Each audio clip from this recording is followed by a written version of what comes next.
എന്തെല്ലാം പേരുദോഷങ്ങളാണ്. ഞാനൊരു കാര്യം ഇവിടെ വന്ന് നിങ്ങളുടെ ഈ വേദിയിൽ നിങ്ങളുടെ ഈ സദസ്സിനെ, ഈ ആത്മീയ സദസ്സിനെ മുൻനിർത്തി പറയുന്നു, ഒരു രൂപയുടെ അഴിമതി പോലും വളരെ സുതാര്യമായി ഒരു കട്ടൻ ചായയുടെ അഴിമതി പോലും നടത്താതെയാണ് ദേവസ്വം ബോർഡ് പ്രസിഡന്റ് എന്നുള്ളതിൽ ഞാനും ഞങ്ങളുടെ ബോർഡ് മുന്നോട്ട് പോകുന്നതെന്ന് അഭിമാനത്തോടെ ഭഗവാന്റെ പേരിൽ പറയാൻ എനിക്ക് മടിയില്ല.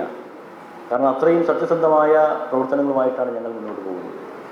അതൊക്കെ മനസ്സിലാക്കിയത് കൊണ്ടാണ് ഈ പറയുന്ന സാമുദായ ആചാര്യന്മാർ, ശ്രീ സുകുമാര സാറായാലും ശ്രീ വെള്ളപ്പള്ളി സാറായാലും ബഹുമാനായ ശ്രീ ശ്രീകുമാർ ആയാലും അങ്ങനെ ഒട്ടനവധി സാമുദായിക നേതാക്കന്മാർ ഞങ്ങൾക്ക് പിന്തുണ നൽകിയത് അതുകൊണ്ടാണ് എന്നാണ് ഞാൻ വിചാരിക്കുന്നത്. അങ്ങനെ സത്യസന്ധമായും സുതാര്യമായും നമ്മൾ മുന്നോട്ട് പോവുകയാണ്. ഇത്തരം കാര്യങ്ങൾ കുറച്ചുകൂടി അവബോധത്തോടുകൂടി ആത്മപരിശോധന നടത്തി വിമർശനങ്ങൾ പറയുന്നത് നന്നായിരിക്കും എന്നാണ് എനിക്ക് തോന്നുന്നത്. അങ്ങനെയുള്ളൊരു വിമർശനം എല്ലാവരുടെയും ഭാഗത്തുനിന്ന് ഉണ്ടാകണം. ഞങ്ങൾ കുറ്റം ചെയ്താൽ സ്വാഭാവികമായി ഞങ്ങൾ ശിക്ഷിച്ചോട്ടെ, പ്രശ്നമില്ല.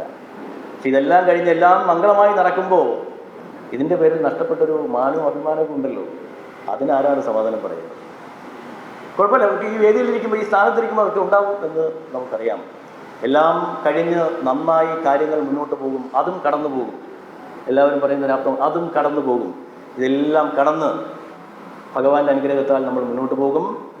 അതിന് നിങ്ങളുടെ എല്ലാവരുടെയും പിന്തുണയും സഹായവും ആവശ്യമാണെന്ന് മാത്രം പറഞ്ഞുകൊണ്ട് ഞാൻ എൻ്റെ ചെറിയ വാക്കുകൾ അവസാനിപ്പിക്കുന്നു. ഈ ആത്മീയ സംഗമത്തിന് എല്ലാവിധമായ നന്മകളും ഉണ്ടാകട്ടെ. ഇത് വലിയ ഗംഭീരമായ ഒരു പരിപാടിയായി മാറട്ടെ. പുതിയ തലമുറയെ സ്നേഹത്തിൻ്റെ, കാരുണ്യത്തിൻ്റെ, ധാർമ്മികതയുടെ മൂല്യം വിളമ്പുവാൻ ഈ ആത്മീയ സംഗമത്തിന് തുടക്കമാവട്ടെ എന്ന് മാത്രം പറഞ്ഞുകൊണ്ട് ഞാൻ എൻ്റെ വാക്കുകൾ അവസാനിപ്പിക്കുന്നു. നന്ദി.